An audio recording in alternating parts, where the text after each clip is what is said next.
Hello दोस्तों, जय श्री कृष्णा, जय श्री श्याम। कैसे आप लोग दोस्तों? आज की वीडियो में आपको बताने वाले हैं महाभारत के बारे में। जी हाँ दोस्तों, वही महाभारत जिसमें कर्ण और अर्जुन के बीच भीषण युद्ध हुआ।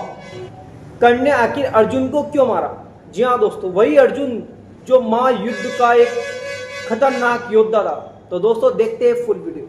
महाभारत में भगवान द्वारा अर्जुन को मारने वाली कोई घटना सीधे तौर पर नहीं होती, लेकिन अगर आप उस रहस्यमय प्रसंग की बात कर रहे हैं जिसमें श्री कृष्ण भगवान ने अर्जुन को अपने हाथों से मारा या उनका वध किया हो, तो वह असल में एक गलतफहमी है। असल घटना महाभारत युद्ध के बाद के समय से जुड़ी है और इसे कई पुराणों, विशेषकर मौसला पर्व में विस्तार से बताया गया है।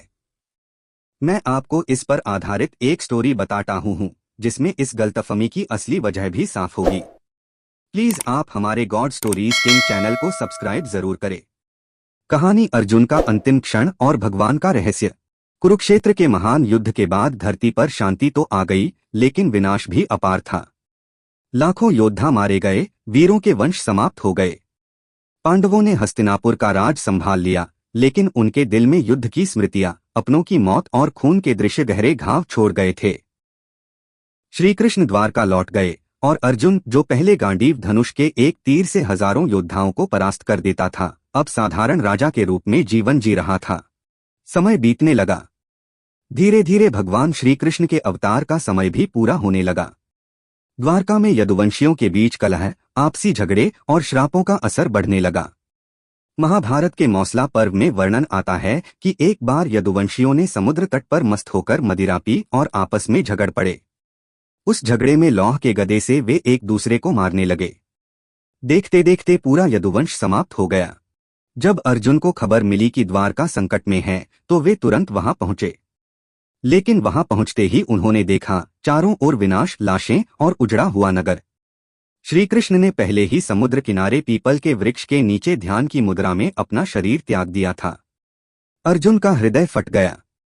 वे श्री कृष्ण के पार्थिव शरीर को लेकर दाह संस्कार करते हैं और द्वारका की स्त्रियों, बच्चों और शेष लोगों को हस्तिनापुर लाने का निर्णय लेते हैं। यहीं से वह प्रसंग शुरू होता है जिसे लोग भगवान ने अर्जुन को मारा जैसी कहानियों में बदल देते हैं। समय का असर अर्जुन पर भी हो चुका था। गांडीव अब पहले जैसा तेज नहीं दिखा रहा था।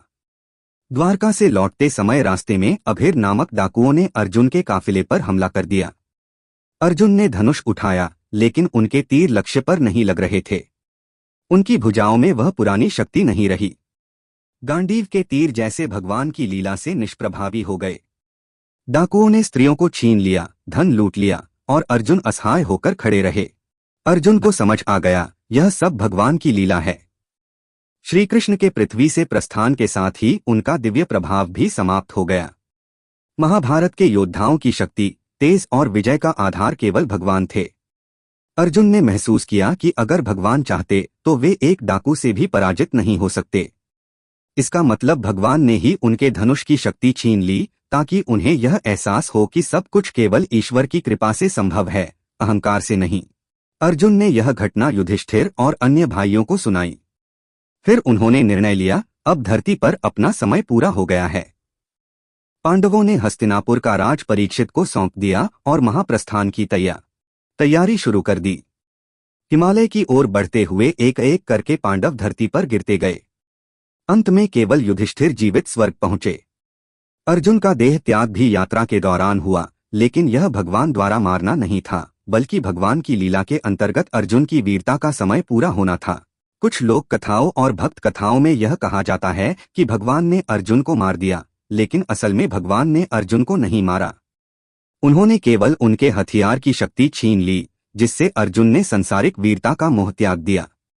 भगवान का संदेश साफ था, वीरता, धन, सामर्थ्य सब कुछ ईश्वर की देन है। जब समय पूरा हो जाता है तो सबसे महान योद्धा भी साधारण हो जाता है। अर्जुन ने गांडीव धनुष और दिव्य बाणों को नदी में प्रवाहित कर दिया। वे जानते थे कि अब इनका प्रयोग करने का समय नहीं है। वे शांत मन से भगवान का नाम जपते हुए महाप्रस्थान मार्ग पर बढ़ गए। इस तरह अर्जुन का अंत हुआ, न किसी के हाथों पराजय से, न किसी षड्यंत्र से, बल्कि भगवान की योजना से, जो संसार के हर नियम को संचालित करती है। भगवान ने अर्जुन को सीधे नहीं मारा। श्री कृष्ण के प्रस्थान के साथ ही अर्जुन की शक्ति समाप्त हो गई। यह ईश्वर का संकेत था कि सब कुछ उनकी कृपा पर निर्भर है। अर्जुन ने इसे स्वीकार किया और संसार का मोह त्याग कर महाप्रस्थान किया। गॉड स्टोरीज किंग को लाइक करो, सब्सक्राइब कैरन थंकू। सो दोस्तों, अगर आपको हमारी वीडियो अच्छी लगी तो चैनल को सब्सक्राइब कीजिएगा, बेल आइकन बटन दबाना ना भूलें। मिलते हैं नेक्स्ट वीडियो में, धन्यवाद।